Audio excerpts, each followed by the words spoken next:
Puji Tuhan, selamat malam Bapak Ibu Saudara semuanya, Salam semuanya. Selamat berjumpa kembali dalam online discipleship.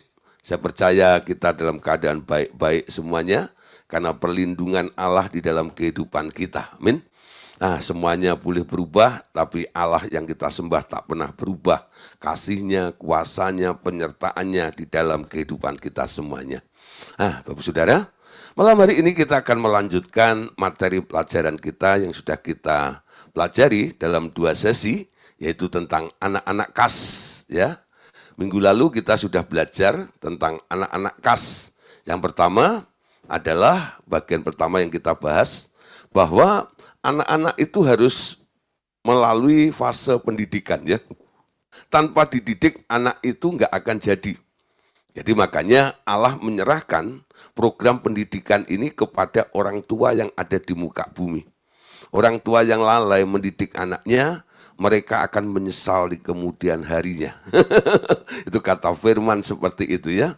Nah, sudah contoh dalam Alkitab Imam Eli, ya, setelah Hofni dan Pinehas begitu jahatnya, dibanding dengan Samuel yang begitu baik dan nurut, itu perbandingan antara langit dan bumi ya. Kenapa? Yang satu dididik, yang satu tidak. Ya, jadi anak-anak itu harus melalui satu fase, yaitu pendidikan. Jadi kalau kita mau ingin anak kita anak yang baik, anak yang pintar, anak semuanya harus diarahkan ya. Ada pengarahan, ada pelatihan dan pendidikan dan sebagainya. Nah, berikutnya kemarin kita bahas juga tentang anak sulung ya. Tentang anak tunggal maksud saya ya. Anak tunggal itu anak istimewa. Kas ya. Dia bukan sulung, dia bukan bungsu, cuman satu. Ya, istimewanya apa? Ya, kasnya apa ini? Anak tunggal itu. Ya, dia bisa punya hak sebagai anak sulung, dia juga punya hak sebagai anak bungsu. Tapi saudara, walaupun dia begitu beruntung ya bisa mewarisi berkat anak sulung dan juga kenyamanan sebagai anak bungsu, tapi ya sebagai anak tunggal itu resikonya juga berat ya. Nah, jadi semuanya itu ada konsekuensinya ya. Nah, itu tentang anak tunggal yang pernah kita bahas. Nanti bisa direview di rekaman kita ya dalam YouTube kita. Nah, saudara, terus ada yang kita bahas terakhir kemarin adalah tentang anak autis ya, tentang anak autis. Apa itu anak autis, saudara? Ternyata anak autis itu adalah ya gejala seseorang anak yang terjebak di dalam alam khayal dan tak mampu keluar dari sana. Itu kalau autisnya sudah terlalu dalam gitu ya, dia lebih banyak terjebaknya di alam itu. Entah alam roh apa, alam roh boneka, alam roh yang khayal macam-macam. Karena namanya alam roh itu luas ya. Ada namanya heavenly places, yaitu tempat-tempat di alam roh. Jadi kalau orang atau anak-anak terjebak di salah satu tempat di alam roh itu, nanti dia akan terpesona, dia akan asik dengan kondisi, ya, situasi yang ada di alam tersebut. Nah, karena Anda tidak ada di situ sebagai orang tuanya atau orang-orang di sekitarnya, kadang-kadang Anda merasa bahwa anak autis itu aneh gitu ya. Kok nggak konsen dan sebagainya. Kenapa? Karena dia sedang asik dengan apa yang dinikmati di alam itu. Sama halnya saudara ya. Kalau Anda sedang asik makan gitu ya, makan mungkin nasi uduk, gitu. Wow gitu ya, hauce enak sekali gitu. Wah, sambelnya mantap, pakai teri, pakai pete, apalagi pakai tahu, pakai tauco. Wow, pokoknya semuanya komplit, makan begitu. Mertua lewat Anda nggak inget ya?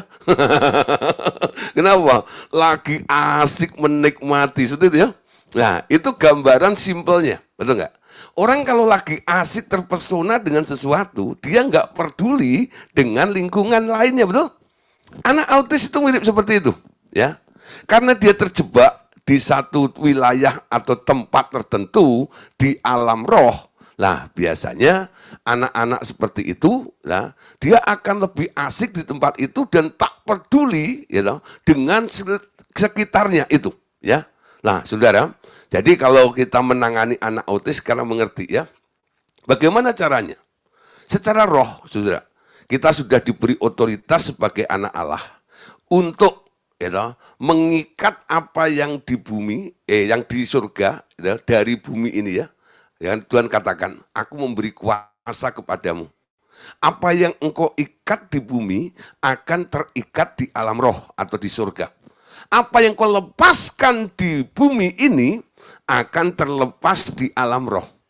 Jadi kalau ada anak-anak autis, cara penanganan secara spiritnya ya, secara rohnya, cara menangani secara rohani adalah Anda berdoa dengan otoritas yang diberikan oleh Allah kepada gereja Tuhan, yaitu kita semuanya. Anda sekarang punya otoritas untuk melepas ataupun mengikat apa saja yang di alam roh itu.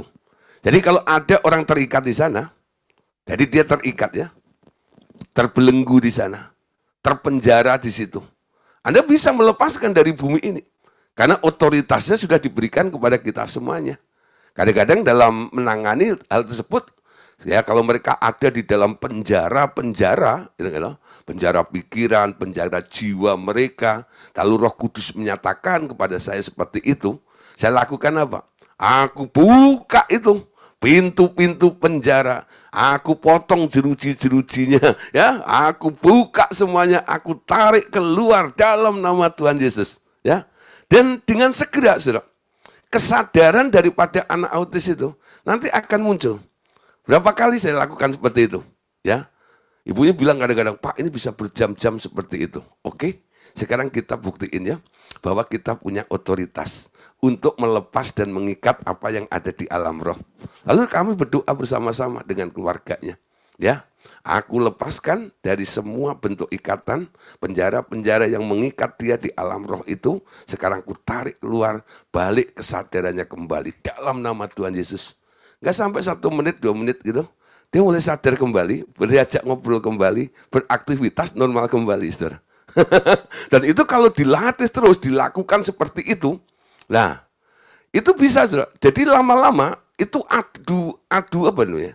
Adu keuletan. Ya. Dari pihak jiwa si anak ini karena sudah bertahun atau menahun-nahun dia suka keluyuran ke sono terus. Nah, sekarang Anda yang membentengi. Ya, tarik setiap ada gejala ke sana, tarik kembali, tarik kembali, tarik kembali sambil didoakan, didoakan, didoakan. Nanti lama-lama, saudara, dia nggak ada keinginan lagi secara roh untuk balik lagi ke sana. Itu cara menyembuhkannya secara roh, ya.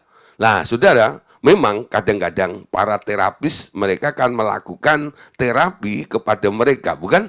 Dengan ditongkrongin, lalu diajak ngobrol terus, dijaga kesadarannya, ya, macam-macam nih. Kalau macam yang dilakukan para terapis, karena saya bukan terapis, jadi saya nggak ngerti cara mereka. Tapi saya percaya di sini ada beberapa murid ya yang menjadi terapis, ya, mereka melakukan hal sama dan ini menjadi satu tambahan. Kalau Anda sudah melakukan, hatimu sudah baik, ya, Anda punya hati untuk menolong para autism ini, orang-orang yang autis ini, atau anak-anak autis ini. Nah, sekarang tambahin. Selain Anda tongkrongin, Anda terapi mereka, sekarang coba, Anda adalah anak Allah. Anda punya otoritas untuk membebaskan, melepaskan mereka. Betul? Dengan ucapan Anda. Nah, lalu nanti kalau mereka tuh kok sering gitu, tutup aja pintunya. Pintu alam rohnya yang di situ itu ya.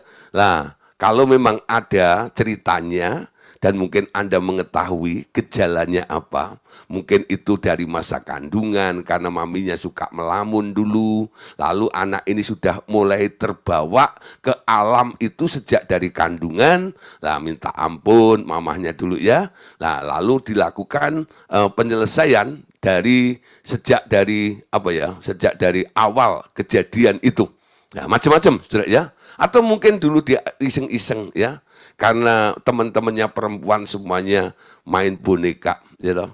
Lalu dia iseng-iseng beli boneka. Saya kan perempuan, masa beli dakocan, gitu. Beli boneka, gini ya. Nah, terus main-main dengan boneka, bonekanya diajak ngobrol ya. Lalu masuklah ke alam boneka itu. Nah, mungkin bisa dari situ. Nah, Anda bisa melepaskan dengan apa? Membuang barang-barang tumpasnya. yaitu boneka-boneka itu harus disingkirkan. Karena itu akar persoalan dari si anak autis itu. Ya, saya pernah melakukan itu beberapa anak yang memang terjebak di dunia boneka. Saya bilang sama orang tuanya, bonekanya harus disikat habis, harus dibuang. Dan karena si anak ini sudah dianggap, ya orang tuanya mungkin merasa kasihan ya. Boneka itu terus yang dimainin. Di pasar baru atau pergi ke Taman Anggrek gitu ya, atau ke CP, pulang bawa boneka buat anaknya yang dianggap sakit itu. Dan akhirnya kamarnya penuh dengan boneka. Dan itu boneka bukan boneka yang murah ya, pasti boneka yang aman ya. Nah, itu dibeli yang mahal itu. Nah, tapi sudah semahal apapun ya, kalau Anda mau anak Anda terlepas, Anda harus rela membuang boneka-boneka itu. Karena boneka-boneka itu juga merupakan akar persoalan, bukan? Karena boneka itu juga merupakan kategori dari berhala. Betul? Membuat patung yang menyerupai apapun juga. Walaupun bahannya bukan dari besi, dari perunggu atau dari batu, bahannya dari kain. Yang dibenci oleh Tuhan itu kan bentuknya, betul? Menyerupai image. Menyerupai apa? Macam-macam sih boneka ya. Menyerupai Barbie itu ya. Anak-anak yang main boneka Barbie biasanya dia sulit untuk apa ya? Susah makan, betul nggak ya? Nah, orang tuanya bingung. Anakku itu susah makan ya. Dimasakin ini kok nggak mau makan, kenapa ya segala macam. Ternyata dia suka mainan mainan boneka Barbie itu. Lah boneka Barbie itu kan supaya kelihatan cantik dan sebagainya, dia harus langsing gitu lah. Lah dia takut gemuk. Nanti kalau dia gemuk ya tahu, badannya mengembang ke kanan ke kiri, dia nggak kayak Barbie, nggak seksi, nggak cantik gitu ya. Akhirnya secara spirit itu ya, ada yang menarik, menahan. Setiap ada makan, dia itu kayak enek gitu ya, mau muntah lihat makanan itu. Itu roh Barbie namanya. Roh boneka Barbie, tengking dalam nama Tuhan Yesus katanya dengan roh Barbie itu nanti doyan makan, itu. Nah, tapi kalau kebanyakan makan namanya roh glojo, ya. Itu nggak boleh juga, ya. Itu bablas namanya. Nah, makan normal-normal saja. Oke, setelah kita lanjut ya, malam hari ini kita akan membahas bagian berikutnya, yaitu tentang anak indigo. Wah, sekarang ya, tentang anak indigo malam hari ini. Nah, anak indigo, saudara, mirip dengan anak autis, ya. Anak indigo itu mirip dengan anak autis, tapi anak indigo itu bukan autis. Indigo dan autis itu hal yang berbeda, tapi ada kemiripan, ya. Hanya anak indigo ini tidak terjebak di alam roh atau khayal, ya. Melainkan anak indigo ini memiliki kemampuan untuk beradaptasi dengan dunia materi lebih baik, ya. Nah, saudara, jadi anak indigo itu bukan anak yang berkhayal tentang alam roh, bukan. Ya. Tapi dia punya kemajuan, ya. Tadi dikatakan di sini, ya, dia memiliki kemampuan atau kapasitas untuk beradaptasi dengan dunia materi, alam materi ini lebih baik daripada orang yang normal. Anak indigo ini ya. Nah, orang bilang kadang-kadang dia maju selangkah, lebih selangkah ya. Cara berpikirnya itu. Nanti lama-lama setelah dia berpikir nggak bisa kita terima, lama-lama kita, oh iya ya, dia lebih duluan seperti gitu ya. Nah, jadi benar dia punya kapasitas atau kemampuan untuk beradaptasi dengan dunia materi lebih baik, ya. Nah, saudara, setelah diselidiki, ya, pada pertengahan 1970-an, ya, ada orang namanya Nancy Entep, ya, seorang guru dan konselor melakukan riset tentang warna-warni aura seseorang. Dan kemungkinan arti dan pengaruhnya terhadap kita, ya. Jadi ada sebuah riset untuk melihat, saudara, ada aura yang dilihat dari warnanya apa, ya. Dan itu memungkinkan pengaruhnya terhadap kita apa. Lalu ia menggolong-golongkan dalam beberapa tipe dan atribut manusia dan pola-pola tingkah laku yang nampaknya berkaitan dengan warna medan magnetik ya, yang mengelilingi semua makhluk hidup. Satu dari warna baru yang ditemukannya adalah warna biru tua yang dinamainya indigo ya. Jadi indigo ini ya warnanya ya, kasih itu adalah warna biru tua. Dinamai indigo pada tahun 1980. Nampak pada 80% dari anak-anak yang pernah dilihatnya, yaitu anak-anak indigo itu. Ya, nah terus ciri-cirinya lagi, anak-anak seperti ini lahir dengan sebuah misi dalam hidupnya untuk memperbaiki keadaan dunia. Jadi anak-anak indigo itu punya misi ya dalam hidupnya, yaitu ingin memperbaiki keadaan dunia. Mereka telah memiliki pandangan-pandangan yang mantap tentang apa yang harus dilakukan umat manusia di dunia ini. Ya, tadi sekali lagi bahwa anak indigo itu berbeda dengan anak autis. Kalau anak autis, ya, kalau dia berpikir yang nggak sama dengan kita, karena dia sedang terjebak di satu alam yang lain. Tapi anak indigo ini sedang berpikir ya selangkah lebih ke depan, lebih maju dari apa yang sedang kita pikirkan sebagai manusia normal. Ya. Sehingga kita kadang-kadang kamu itu gitu loh. Nah, anak indigo seperti itu, ya. Jadi dia punya misi ternyata. Anak indigo itu lahir dengan sebuah misi dalam hidupnya untuk memperbaiki keadaan dunia ini. Jadi dia berpikir lebih ke depan, ya, lebih maju untuk sebuah kebaikan, untuk sebuah kemajuan, ya. Itu anak-anak indigo. Nah, ya, anak-anak indigo. Dia punya pandangan yang mantap, ya. Lah, si anak indigo ini karena dia memang misinya untuk memperbaiki dunia, ya. Dia punya kelemahan begini, ya. Mereka anak indigo ini, ya. Mereka ingin didengar, ya, dan bukan ingin diajar. Ini saudara ya. Jadi kalau Anda ketemu dengan anak indigo, ya, anak indigo itu pengennya didengerin, ya. Kalau diajarin dia nggak mau. Ya, kenapa? Karena dia berpikir, ya, pikiran mereka itu saya lebih modern, saya lebih maju, ya, daripada kalian. Jadi kalau diajarin nggak mau. Tapi kalau didengerin dia suka banget. Itu anak indigo nih. Ya, jadi kalau ketemu anak indigo itu memang gayanya seperti itu, ya. Nah, siapa yang pernah ketemu itu? Anda yang melihat anak indigo seperti itu kadang berpikir, ini orang sombong banget itu ya. Sok pinter banget gitu ya. Nah, dasar indigo. Lah memang karena dia lahir punya misi untuk memperbaiki dunia ini, nah dia berpikir lebih jauh ke depan dan apa yang dia temukan, apa yang dia lihat, apa yang dia rasakan, itu mau disampaikan kepada kita dan dia mau didengar, ya. Nah kalau dibantah, diajarin, dia nggak suka. Itu anak indigo, ya, anak indigo.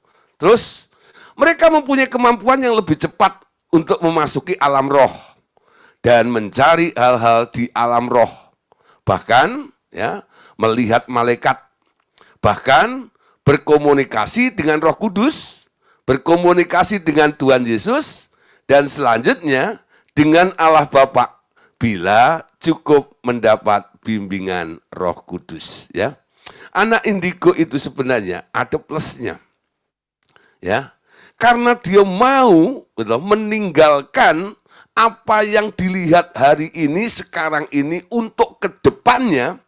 Orang-orang yang model seperti ini, yang disebut indigo ini, gampang juga untuk memasuki dimensi roh. Sehingga dia juga gampang juga untuk berkomunikasi dengan makhluk-makhluk roh. Melihat malaikat, itu ya, gampang. Kenapa? Dia sudah meninggalkan fakta, istilahnya ya, untuk berpikir ke depan. Ngerti ya? Kadang-kadang kita ini yang pengen mendengar suara Tuhan, pengen melihat Tuhan, pengen masuk ke alam roh, tapi nggak dapat-dapat nih. Nggak bisa, kenapa? Karena pikiranmu terjebak di alam materi, bukan? Pokoknya kalau nggak real, nggak nyata gitu ya, aduh sulit untuk dipercayai. Nggak bisa untuk dilakukan. Tapi bagi anak indigo tidak. Ini semua aku tinggalkan fakta ini. Aku mau masuk pada dimensi yang lebih lagi. Nah, ke depan pikirannya itu. Berpikir seperti ini, itu membuat orang lebih gampang untuk masuk ke dimensi roh. Gitu? Karena apa? Kesadaran tentang alam materinya dia rela tinggalkan demi melihat masa depan, demi melihat hal yang lebih baik ke depan, ya, daripada apa yang dilihat kenyataan yang ada di sekitarnya. Mungkin ini bisa menjadi formula juga ya bagi kita untuk bagaimana kita yang sudah terlalu lama bingung mendengar suara Tuhan, nggak bisa dengar suara Tuhan, ya loh. Coba nih, tinggalkan, ya enggak, kesadaran akan dunia ini, lalu mulai bayangin Tuhan, gitu ya. Bayangin Roh Kudus, ya loh. Pikirkan tentang Allah, ya loh. Jangan mikirin duit terus, jangan mikirin COVID terus. Itu COVID dipikirin nggak habis-habis tuh. Reda tambah lagi, reda tambah lagi, reda tambah lagi gitu ya. Nah, tapi kalau mikirin Tuhan, saudara, ya toh, nanti Anda akan terus terhubung, terkonek dengan Dia. Ya, sejak kita menerima Tuhan Yesus, Paulus pernah menganjurkan ya, pikirkanlah perkara yang di atas, bukan yang di bumi, di mana Kristus tinggal, duduk di sebelah kanan Allah Bapa itu, betul? Kejar seperti itu. Nah, anak-anak indigo melakukan hal seperti itu, ya. Dia lebih mudah melihat makhluk-makhluk roh, melihat para malaikat berkomunikasi dengan Roh Kudus, ya, berkomunikasi dengan Bapa dan juga berkomunikasi dengan Tuhan Yesus. Amin. Tapi saudara, karena orang-orang nggak mengerti tentang misi masa depannya itu, banyak orang kadang-kadang menganggap ya anak-anak indigo itu sebagai trouble gitu ya.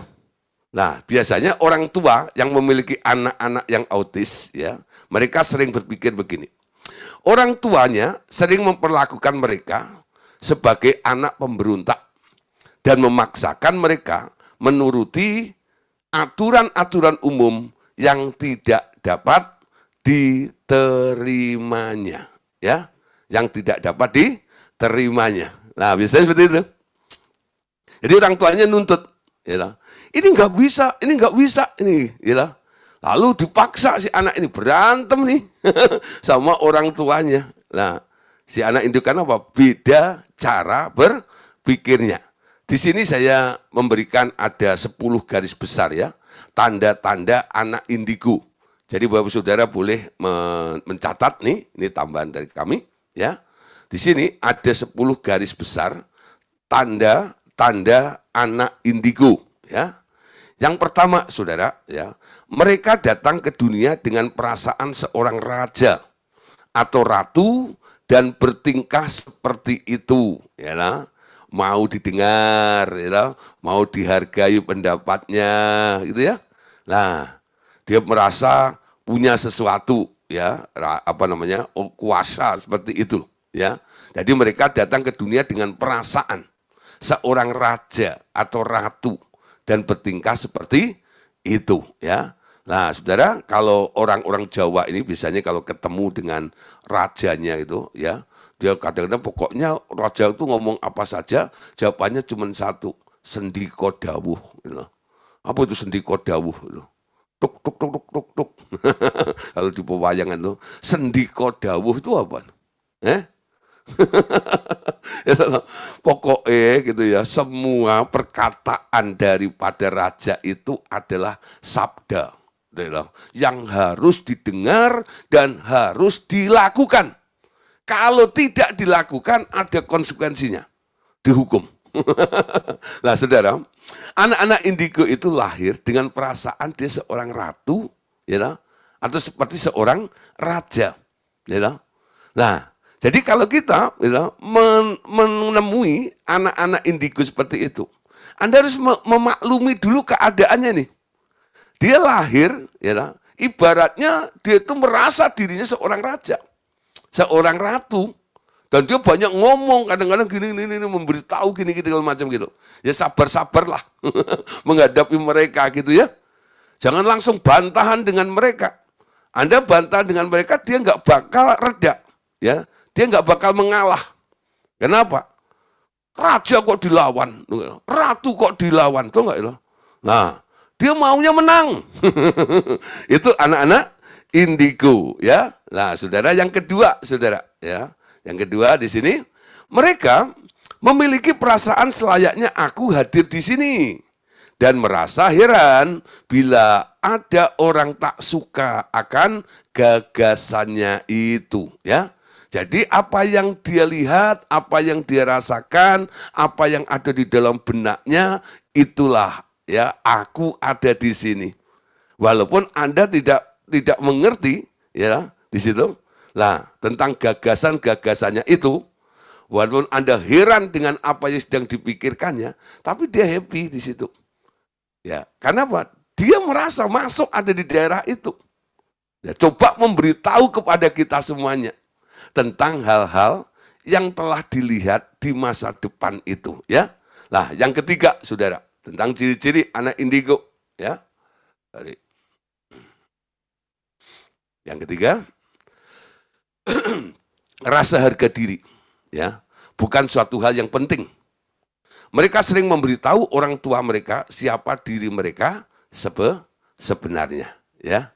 Jadi dia tidak pernah memikirkan tentang harga diri, tapi dia memberitahu tentang apa, siapa dirinya yang sebenarnya menurut apa yang dia rasakan tersebut, ya. 4. Mereka menemui kesulitan masalah otoritas mutlak, yaitu otoritas tanpa penjelasan atau pilihan, ya, karena dia nggak mau diajar tadi, ya. Jadi dia sulit ini tentang masalah otoritas, ya. Nah, kalau dijelasin, suruh pilih gitu, nggak bisa dia, ya. Nggak mau. Jadi dia menemui kesulitan tentang otoritas seperti ini. Ini terjadi pada ciri-ciri daripada anak indigo. Yang kelima, saudara, mereka serta-merta menolak melakukan hal-hal tertentu. Misalnya, menunggu dalam antrian sulit sekali bagi mereka. Ya, kenapa, saudara? Karena dia biasa melalang buana di alam roh. Ya, di alam roh nggak ada macet, nggak ada ngantri, gitu ya. Jadi lihat ini kehidupan di Jakarta, ngantri macet gini, dia nggak suka sekali gitu ya. Kenapa? Dia biasa naik mobilnya di alam roh, beli tiketnya di alam roh, lebih cepet nih, gitu nggak itu? Ngomong jadi, gitu. Karena alam roh itu tidak bisa dibatasi dengan ruang, waktu, dan gerak, betul nggak ya? Anda berpikir terjadilah hari itu, Anda ngomong di alam roh terjadilah hari itu, betul? Kalau di alam materi kan tidak. Anda ngomong perlu ada prosesnya, bukan? Ya, contoh ya, Anda ngomong, aku mau ke Metro Permata, ke bengkel rohani, gitu ya. Wah, rumah Anda ternyata adanya di Bekasi, itu nggak? Waktu Anda ngomong gitu ya, Anda harus melalui beberapa fase step ya. Harus naik ini ya lah, kalau naik mobil pribadi harus masuk tol. Ya. Nah, jam kerja jadi tolnya macet kadang-kadang gitu ya. Nah, belum kadang-kadang alamatnya nggak jelas ya lah. Google Map-nya kadang-kadang error segala macam itu. Wow, kita muter sampai akhirnya nyampe lah. Ada beberapa orang kemarin ya datang sampai akhirnya datang. Puji Tuhan Pak, akhirnya sampai juga di sini. Muter-muter Pak, segala macam gini-gini nih. Sampai 2 jam lebih dan itu. Itu anak indigo nggak suka. Kenapa? Dia melalang buahnya di alam roh. Yang nggak kenal namanya kemacetan seperti itu, semuanya mudah, betul nggak ya? Dia lihat, dia mengerti, dia ucapkan, terjadi saat itu. Ya, nah itulah dimensi di alam rohnya. Jadi kita harus memahami ini, ya. Contoh ya, kalau ada orang luar negeri di Indonesia gitu ya, dia lihat lalu lintas di Indonesia itu juga semrawut. Nah, saudara saya dari luar negeri, ya saudara istri saya dari luar negeri datang ke Indonesia.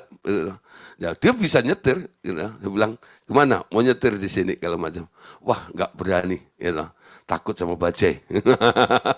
Itu nggak tahu, itu motor, mobil nggak ada aturannya, gitu. Takut, beda dengan di sana. Oh di sana setiap lampu merah harus berhenti dulu ya, 5 detik, gitu. Di sini enggak, gitu. Lampu merah aja sabut semuanya lah. Dia takut sudah, macam. Lah beda daerah aja sudah, dia ketakutan betul.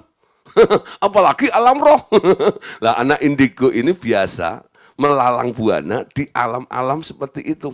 Ya, nggak heran dia, nggak suka dengan namanya kemacetan, nggak suka dengan namanya antri itu nggak suka. Ya, kenapa? Kebiasaan culture-nya ketika dia sering melakukan aktivitasnya di alam roh tersebut ya. Nah, saudara terus ya. Mereka menjadi 6 ya. Mereka menjadi frustasi oleh sistem yang sifatnya ritual dan tak membutuhkan pikiran kreatif, ya. Nah, saudara, kreativitas itu terjadi karena adanya satu tantangan, ya. Jadi kalau nggak kreatif, Anda nggak bisa menjebol tantangan tersebut. Nah, di alam roh nggak seperti itu, ya. Nah, terus 7.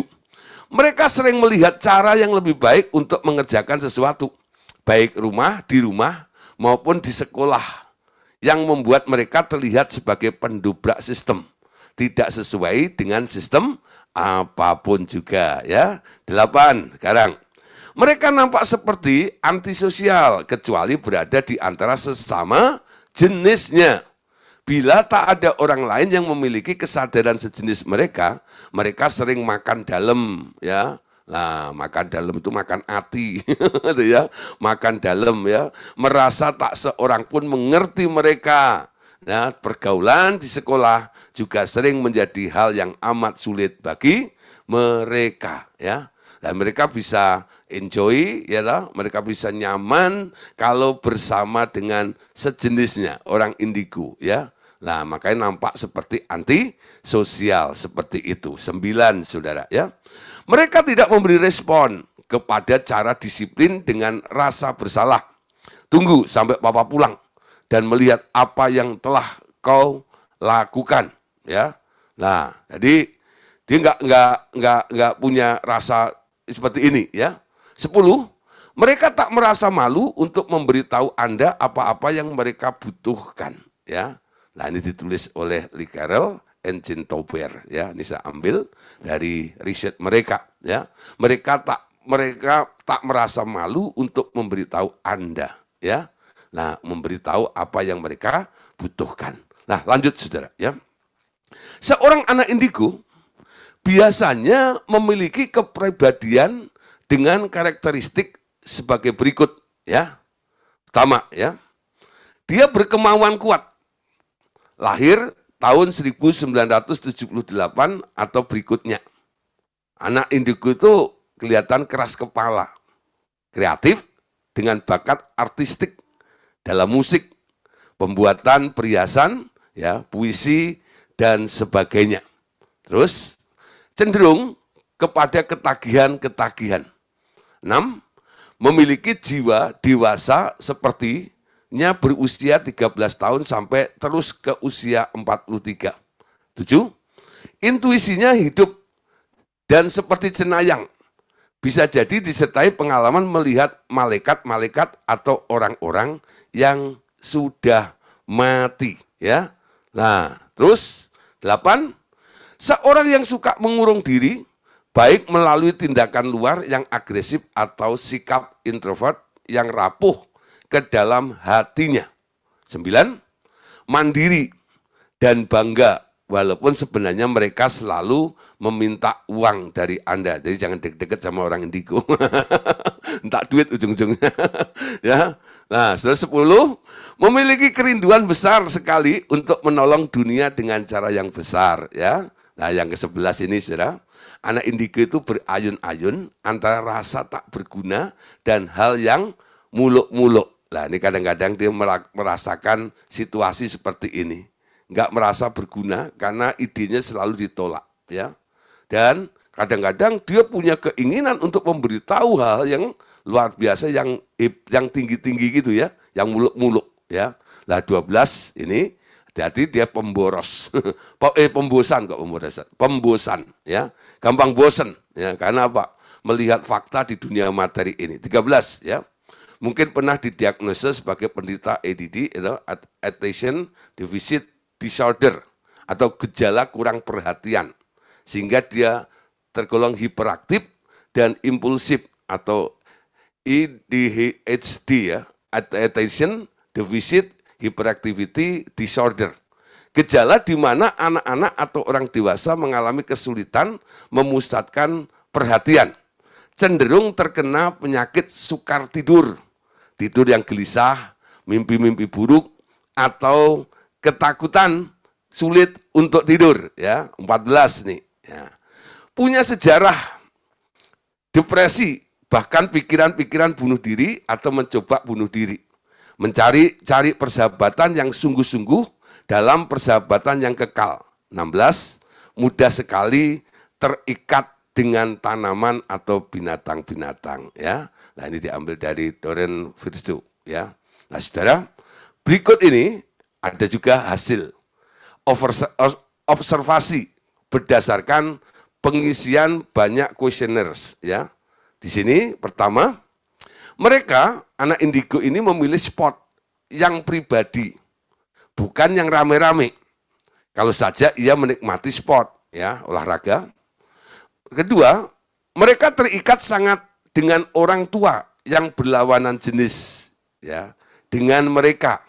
Kalau anak laki-laki dengan ibunya, kalau anak perempuan dengan ayahnya ya. 3, mereka memilih bergaul dengan seorang yang lebih tua atau yang jauh lebih muda atau anak-anak dari dirinya dibanding orang-orang sebayanya ya, sebayanya. Nah, saudara, jadi kenapa dia memilih bergaul kepada yang lebih tua atau lebih muda? Nah, kalau dia ngobrol dengan lebih tua, ya kadang-kadang pikirannya yang tinggi, yang muluk-muluk itu bisa diterima ya. Nah, kalau dia mau memberitahu ya sesuatu yang dia dapat, nanti anak-anak yang di bawahnya itu kadang-kadang dia lebih bisa menerima karena dia dianggap lebih dewasa, mengerti gitu-gitu ya. Jadi dia pilih-pilih dalam bergaul dibanding dengan sebayanya. Kalau sebayanya berantem terus ya. Mereka memiliki persahabatan yang dalam, bertahan lama dengan lawan jenis. Teman sejenis mereka sering membuat mereka merasa tak aman dan salah mengerti ya. 5, mereka memiliki keyakinan tentang dunia mereka sendiri yang diciptakan dalam pikiran mereka sendiri melalui musik, seni, fantasi, atau melalui komputer. Kecerdasan emosional mereka jauh lebih berkembang selama mereka tenang ya, selama mereka rileks dan yakin akan diri mereka sendiri. Yang ke-7, mereka memiliki koneksi dengan dunia roh ya. Beberapa di antara mereka mampu melihat aura malaikat, penunjuk jalan atau energi. Ini hasil daripada riset orang-orang itu ya, yang bisa kita pakai untuk dukungan dari pelajaran kita malam hari ini. 8, mereka menangkap emosi setiap orang dan sering ini menyebabkan kebingungan yang besar karena tak mampu menyadari emosi siapa yang mereka hadapi, milik mereka sendiri atau orang tuanya atau orang lain dari lingkungan mereka. Ya, 9, mereka selaras dengan undang-undang jagat raya ya, bukan dengan undang-undang sosial kita ya. Nah, ini nggak bisa diatur dengan undang-undang ya. Jadi undang-undangnya itu ya jagat raya itu ya, rimba, hukum rimba gitu ya. 10, mereka memiliki koneksi yang mantap dengan alam roh, bergerak masuk dan keluar ke dalam alam itu, datang dan pergi seperti orang bernafas saja. Mereka sering tak sadar bahwa orang lain tak mengalami hidup seperti yang mereka alami, ya. Nah, saudara, itu beberapa penjelasan ya dari beberapa riset yang pernah dilakukan untuk anak-anak indigo. Nah, saudara, memahami keadaannya seperti ini akan mempersiapkannya lebih baik untuk tugas ilahi yang kelak akan diterimanya dari Tuhan, ya. Jadi, kenapa kita harus mengerti kondisi daripada si anak indigo ini? Dengan memahami mereka, dengan sifat-sifat karakteristik mereka, ya, kita bisa bisa menangani, ya, atau memahami, mempersiapkan tugas ilahi yang diberikan oleh Allah.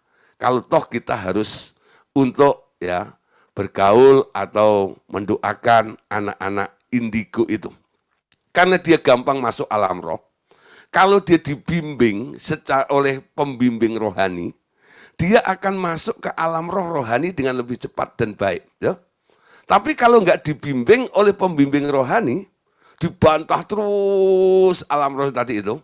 Nah, akhirnya dia berontak, nggak ada yang membimbingnya, dia bisa tersesat di alam roh juga si anak indigo ini. Sehingga yang dilihat di alam roh bukan perkara-perkara yang benar.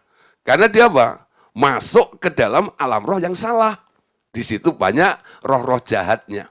Ya, sehingga dia jadi jahat. Karena apa? Dihinggapi oleh banyak roh jahat juga. Tapi kalau dia dibimbing lebih dekat kepada Tuhan, masuk ke dalam hadirat Tuhan, berjumpa dengan Tuhan, dia akan mengalami banyak peristiwa-peristiwa yang luar biasa bersama dengan Tuhan. Untuk masuk alam roh itu bagi dia kayak bernafas saja. Kita udah masuk gitu ya. Kalau kita kan enggak nih. Coba nih ya. Banyak orang kadang-kadang pengen masuk alam roh, apa yang dilakukan? Yuk saudara, kita worship dulu ya, kita nyembah Tuhan dulu ya, gitu ya. Nah, gitu ya. Nah, nanti kalau sudah nyembah, berbahasa roh, mulai ada yang masuk ke alam roh, gitu ya. Nah, tapi ada juga, sudah nyembah 3 jam, gejublek terus juga ada juga. Gitu. Karena sambil menyembah pikirannya, kompor tadi udah dimatiin belum ya, habis ini kita lagi mau pergi kemana ya, gitu. Lah nyembah kayak begitu, sadar terus akan materi yang nggak bisa tembus alam roh, betul? Tapi saudara, anak indigo ini masuk alam roh tuh kayak cuma bernapas saja. Masuklah langsung dia. Nggak perlu diajak worship lama-lama. Nah saudara, sebenarnya ini boleh menjadi satu pelajaran bagi kita ya. Nggak harus worship lama-lama untuk menyembah, untuk masuk ke alam roh, bukan? Kalau Anda menyembah Tuhan itu, Anda menaruh rasa hormat kepada Tuhan. Betul? Nanti lebih baik penyembahan Anda, saudara. Banyak orang sekarang menyembah Tuhan itu hanya dijadikan akses tol. Betul? Jembatan untuk dia bisa menggapai, nyampe kepada Tuhan. Ya, sebenarnya bukan itu. Menyembah itu ketika Anda sudah di depan dia, lalu Anda menaruh respek, hormat kepada dia. Itu betul? Harusnya kan begitu. Jadi banyak sekarang itu penyembahan itu dipakai ajang hanya untuk alat transportasi. Gitu loh ya. Untuk membawa Anda dari alam materi ini berjumpa dengan Tuhan. Ya. Nah itu kekeliruannya. Sebenarnya kalau Anda meniru polanya anak indigo ini, anak indigo itu lebih cepat dengan cepat ya. Karena prinsipnya. Dia tinggalkan kesadaran tentang alam materinya, dia melihat alam roh, melihat Allah, melihat malaikat begitu cepat, seperti hanya bernafas saja. Dan itu harus dilatih tentang kesadaran itu. Tuh. Nah, coba mulai belajar. Ya, coba gini ya, ada beberapa orang kadang-kadang tanya, Pak, bagaimana melatih kesadaran? Gampang sih, gitu ya. Akui dulu. Akui dulu. Nah, ketika Anda ada di sini, ya, di satu tempat itu, Anda mulai bayangkan, Anda mulai pikirkan, Allah juga hadir di sini. Banyak orang kadang-kadang tidak berpikir seperti itu, bukan? Allah itu jauh, betul? Dia nggak ada di sini. Nah, nanti kalau aku habis nyembah baru ketemu Tuhan, konsepnya terlalu berbelit seperti itu. Anak indigo enggak, saudara? Dia gampang sekali meninggalkan alam materi, langsung masuk ke alam roh itu loh. Tanpa ada acara ritual apapun juga. Mungkin dia benci sekali dengan acara-acara ritual itu. Ya. Karena acara-acara ritual itu hanya dipakai sebagai transportasi untuk orang masuk ke dalam dimensi roh saja. Amin. Nah, coba mulai dilatih ini. Ya, Anda berpikir, Anda ada di situ. Anda ngomong, Anda ada di situ. Gitu ya. Bisa enggak? Yuk kita latihan ya. Bareng-bareng. Nah, bukan berarti kita enggak perlu worship. Worship perlu. Ya. Di surga itu, tua-tua itu dia tersungkur, melemparkan mahkotanya sambil berseru, betul? Kudus, kuduslah Tuhan. Sudah ketemu Tuhan, betul ya? Nah, konsepnya bisa diatur di situ ya. Oke ya. Jadi beberapa yang terjadi dengan anak indigo itu bisa kita petik gitu. Kebenarannya ya. Bisa kita pakai juga nih. Oh, anak indigo itu kenapa dia bisa gampang sekali masuk ke dalam dimensi roh. Ternyata seperti itu ya. Nah, saudara, kita tutup dengan satu ayat ini ya. Tentang anak indigo. Oke, Yeremia pasal 1 ayat yang kelima. Sebelum aku membentuk engkau dalam rahim ibumu, aku telah mengenal engkau. Dan sebelum engkau keluar dari kandungan, aku telah menguduskan engkau. Aku telah menetapkan engkau menjadi nabi bagi bangsa-bangsa. Amin. Saudara, semua yang terjadi di dalam kehidupan kita tidak pernah lepas dari pandangan Allah. Dia yang membentuk, dia yang mengenal kita, ya. Sebelum dan sesudah kita keluar dari kandungan, dia akan menguduskan kita dan menetapkan menjadi nabi bagi bangsa. Amin. Nah, saudara, sekarang berikutnya ya tentang anak indigo ya. Nanti bisa didiskusikan di ruang diskusi nanti setelah pelajaran ini. Anak cacat berikutnya ya. Kenapa ada anak cacat? Anak cacat itu nggak normal. Berarti termasuk juga digolongkan sebagai anak yang khas, tuh. Nah, dalam masa perjanjian lama, Tuhan tidak mengizinkan orang yang cacat badannya menghadap dia. Juga persembahan binatang korban tak boleh sedikit pun bercacat. Tetapi lembu muda atau domba jantan yang tak bercela, itu yang boleh dipersembahkan kepada Tuhan. Ya. Nah, saudara, karena prinsip ini, orang bercacat tubuh artinya juga tak boleh mendekat untuk mempersembahkan sesuatu kepada Tuhan, ya, kepada Tuhan. Nah, saudara, kalau kemarin kita bicara tentang anak haram, ya, anak haram itu sampai 10 generasi nggak boleh datang kepada Tuhan, betul? Kenapa? Statusnya sebagai anak haram, anak yang nggak sah, ya. Nah, sekarang ada kasus lagi, anak cacat atau orang cacat nggak boleh mempersembahkan sesuatu kepada Tuhan. Atau binatang cacat pun nggak boleh dipersembahkan kepada Tuhan. Karena Tuhan itu nggak bisa atau nggak mau melihat perkara yang cacat. Amin. Gereja Tuhan diberi tugas untuk melakukan pemulihan total, baik roh, jiwa, dan tubuh. Paulus menutup kadang-kadang ya dari kisah ayat satu bukunya kadang-kadang dikatakan, hendaklah keadaanmu baik-baik saja, tubuh, jiwa, dan rohmu. Amin. Nah, tubuh, jiwa, dan rohmu supaya kedapatan sempurna menjelang kedatangan Kristus kali kedua. Itu targetnya. Karena banyak sekali faktor cacat yang terjadi di dalam diri manusia. Sehingga manusia itu sekarang banyak yang tak berkenan, tak boleh menghadap Allah, mempersembahkan sesuatu kepada Allah karena keadaannya yang cacat. Ya, nah saudara, kalau cacat mental atau cacat roh itu ya, nah itu kan kadang-kadang bisa diterapi dan sebagainya. Kalau cacat tubuh bagaimana ini? Kalau cacat tubuh bagaimana? Yuk kita bahas lebih lagi ya. Nah, itu berarti bahwa Allah tak suka orang bercacat. Amin.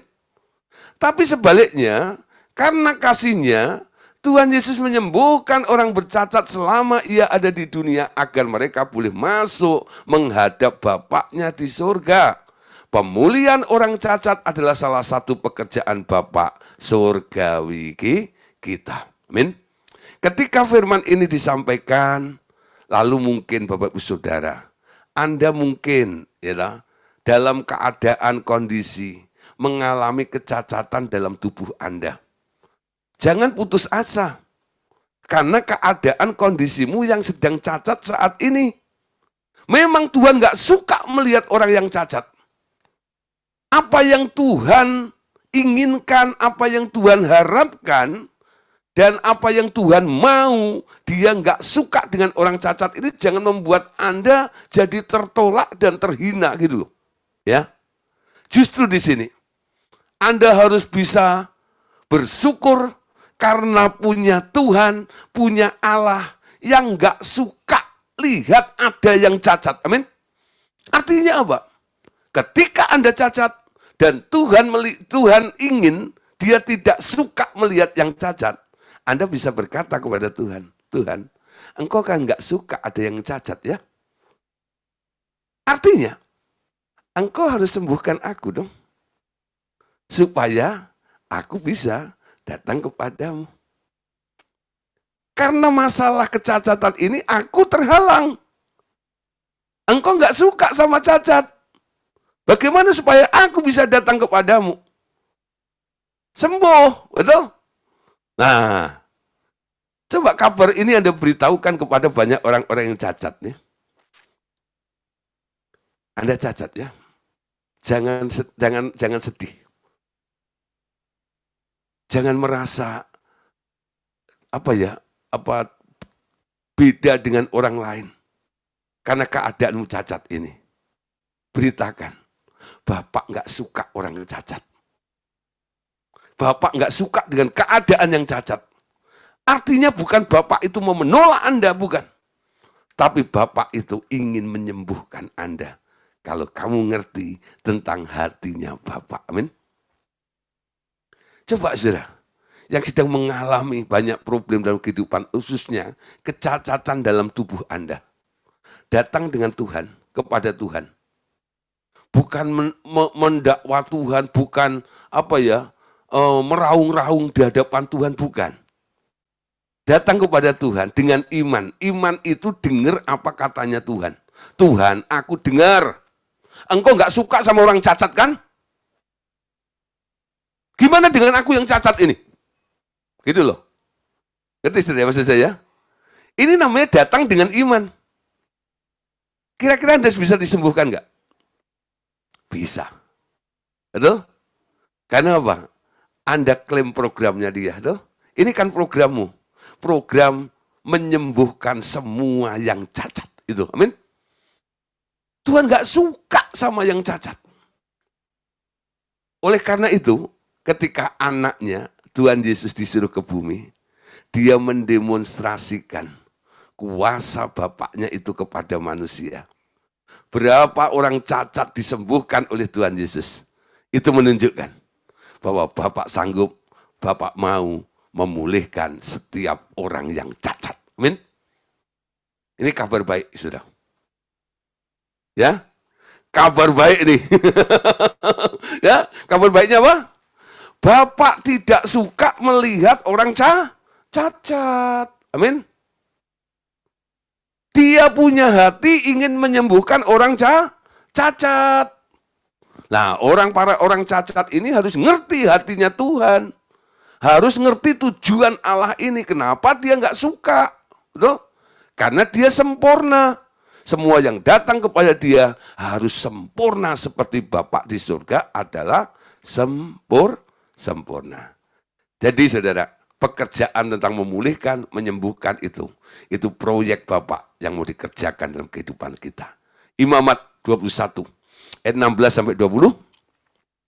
Tuhan berfirman kepada Musa, Katakanlah kepada Harun begini, setiap orang di antara keturunanmu, turun-temurun yang bercacat badannya, janganlah datang mendekat untuk mempersembahkan santapan Allahnya.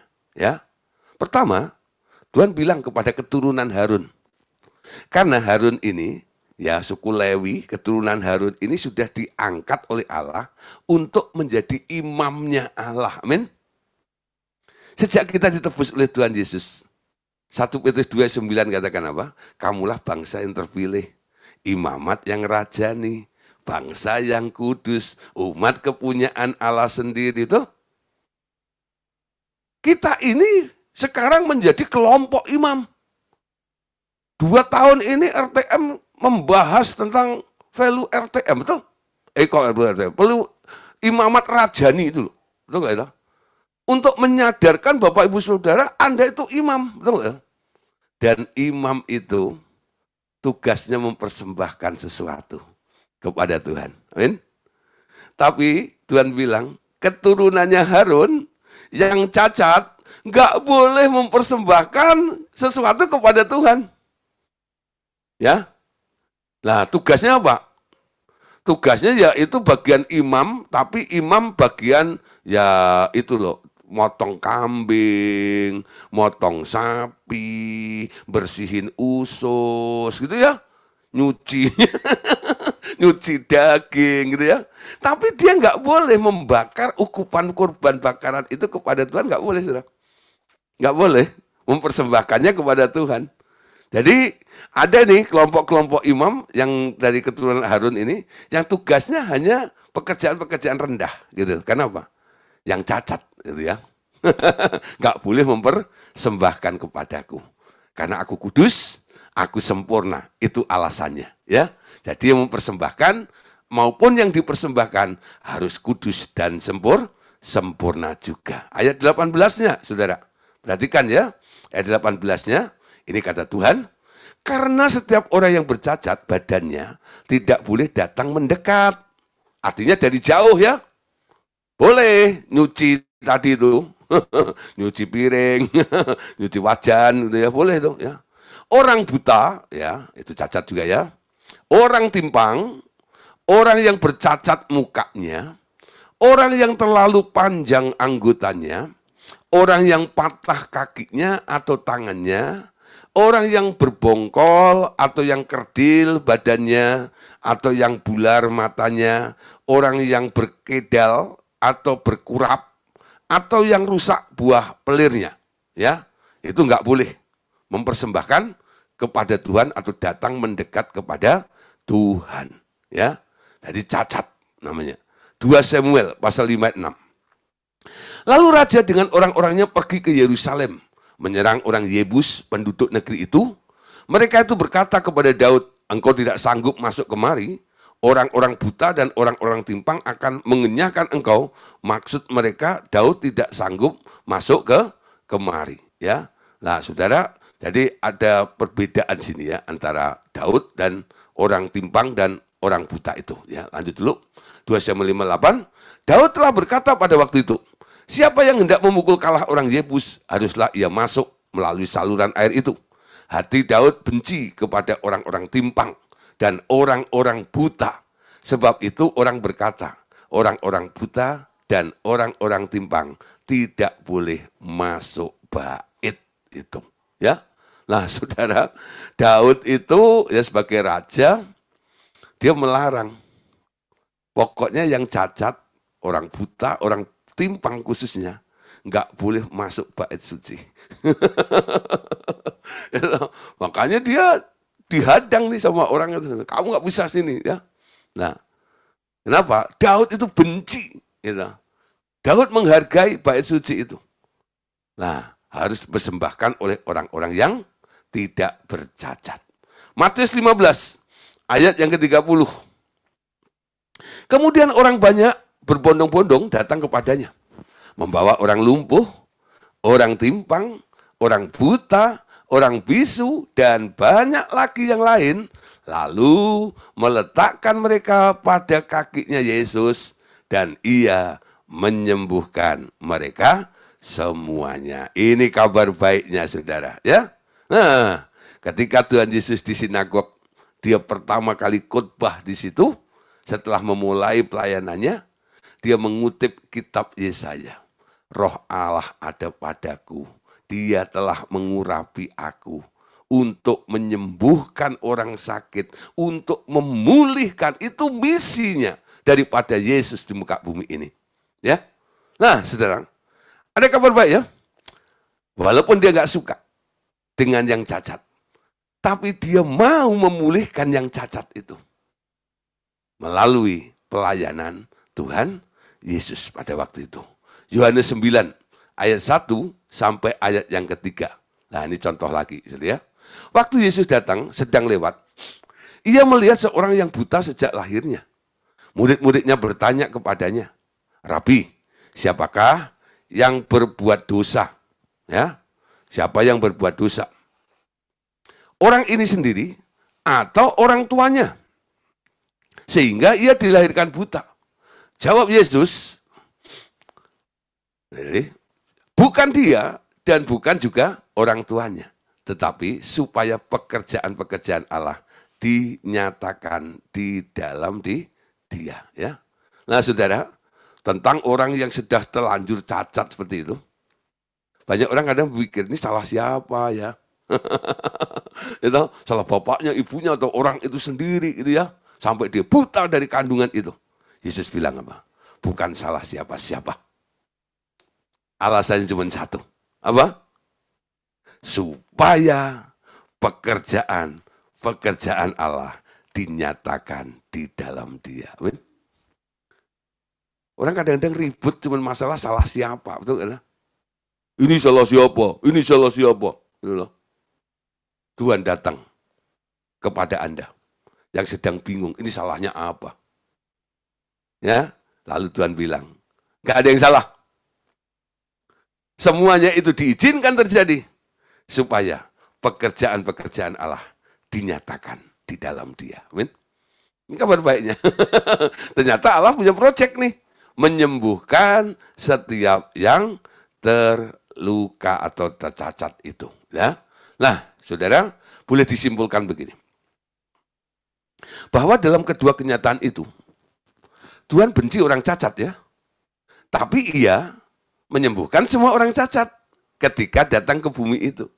Itu membangkitkan kepastian iman dalam kita bahwa bila dia bermanifestasi di dalam Anda, dia akan menyembuhkan juga semua orang-orang cacat itu melalui Anda. Amin.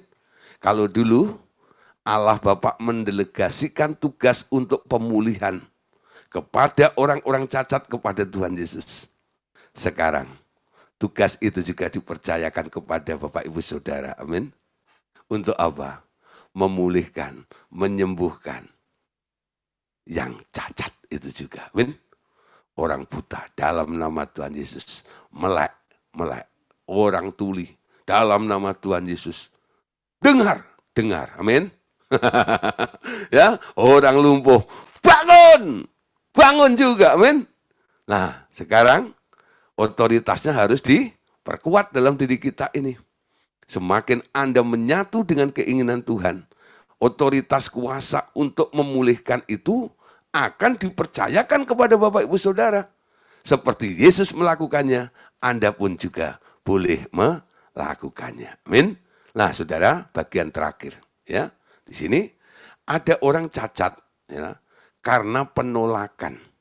Nah, ini saudara, cacat karena penolakan. Nah, jadi karena dia ditolak, maka dia akhirnya lahir cacat. Nah, ini banyak kejadian. Ya. Jadi karena dia ditolak, akhirnya dia mengalami kecacatan itu. Anak-anak yang tertolak sejak dari dalam kandungan khususnya, seringkali lahir dengan cacat di dalam tubuhnya. Contoh ya, seperti ya karena dia ditolak dari kandungan, akan mengalami jantungnya bocor, ya, bibirnya sumbing, ya, atau dia kena polio, ya. Nah, skoliosis, ya, atau tulang-tulangnya bengkok-bengkok, ya, atau mengalami cacat mental. Nah, ini karena mengalami tertolak dari sejak dalam kandungan atau penolakan dari sejak dalam kandungan. Nah, bila ia mampu mengampuni dan memberkati orang tuanya, ya ini yang cacat tadi itu, yang ngalami polio, ya, ngalamin sumbing, ya, atau jantungnya bocor itu, dia mau mengampuni dan memberkati orang tuanya yang pernah menolak dia, dan dia diserahkan menjadi anak Allah, dilahir barukan, ya, kuasa Roh Kudus akan mampu menumbuhkan kembali klep-klep jantungnya menjadi baik. Pembuluh-pembuluh aorta dan vena yang lengket dan bocor terpisah lagi. Menutup bibirnya yang sumbing atau langit-langit yang berlubang. Bahkan polio dan skoliosis dapat juga dipulihkan kembali, ya. Nah, saudara, ini caranya. Jadi kalau ada yang begini, cacat karena penolakan, gejala-gejalanya mungkin penyakit seperti ini, ajak mereka mengampuni, memberkati orang tuanya, lalu jadikan anak Allah, ya. Nah, di sini nanti kuasa Allah akan cepat bertumbuh, ya. Nah, oke. Mazmur 68 ayat yang ke-6. Bagi bapak anak yatim dan pelindung bagi para janda, itulah Allah di kediamannya yang kudus, ya. Itulah kediamannya yang kudus. Jadi dia mau, ya, memperhatikan artinya, ya. Nah, saudara, ada anak cacat, ya, anak-anak yang cacat mentalnya, ya, cacat mentalnya. Jumlah anak-anak manusia yang terbelakang atau cacat mental, mentality retarded atau imbecile idiot seperti ini sebanyak 2,5 sampai 3% dari penduduk dunia. Istilah itu sering menjadi kata-kata ejekan bagi mereka. Sekarang lebih sering dipakai kata ketidakmampuan intelektual, ya. Nah, jarang nih, ya, orang menyebut orang seperti idiot lu. Nah, dulu orang keterbelakangan, jadi ketidakmampuan intelektualnya. Dunia ilmu pengetahuan menyatakan bahwa penyebabnya terletak pada gangguan susunan kromosom dalam sel-sel anak itu, ya. Ini secara pengetahuan, ya. Nah, jadi ada gangguan di dalam kromosomnya. Dalam untaian kromosom yang mirip untaian tali temali itu, ya, berbentuk tangga-tangga itu, bila salah satu saja gennya hilang atau rusak, akan terjadi kelahiran bayi yang cacat, seperti itu, ya. Nah, contoh penyakit tertentu seorang ibu waktu hamil juga dapat mengakibatkan bayi yang cacat mental. Ada juga yang kekurangan gizi waktu mengandung, ya, kebanyakan alkohol, obat-obatan, rokok dicurigai sebagai alasan tak tumbuhnya, ya, otak bagi bayi dengan sempurna, ya. Ibu yang kena infeksi rubella atau German measles, ya, cytomegalovirus virus, plasmosis, gangguan kelenjar, tekanan darah tinggi, keracunan darah atau terkena radiasi berlebihan. Keracunan juga dicurigai sebagai sumber penyebab cacat mental, ya. Nah, berdoalah agar Roh Kudus memulihkan untaian itu. Nah, ini doa, ya, tentang gen, kromosom dan DNA yang dioprak darah ini. Ya, karena kerusakan terjadi karena ada salah satu untaian, ya, tali daripada kromosom ini yang rusak atau putus, ya. Minta untuk pemulihan untaian tersebut, ya. Ayat penutupnya Mazmur 139 ayat 13. Sebab engkaulah yang membentuk buah pinggangku, menenun aku dalam kandungan ibuku. Apa yang ditenun? Nah, ini, saudara. Ini ditenun kayak tali ini, ya. Nah, ini kalau coba ada yang putus gitu, minta nih Roh Kudus, ya, untuk memulihkan untaian tersebut. Amin. Oke, Bapak Saudara, puji Tuhan, malam hari ini tentang anak kas kita sudah akhiri bersama-sama. Nah, besok kita akan melanjutkan materi pelajaran kita, ya, yaitu tentang seks dan masalahnya. Wow, yang ditunggu-tunggu ya. Seks dan masalahnya. Wow, ya. Nah, jangan lupa ya, seks dan masalahnya. Oke, makasih untuk kebersamaannya malam hari ini. Tuhan Yesus memberkati kita semuanya. Amin. Oke.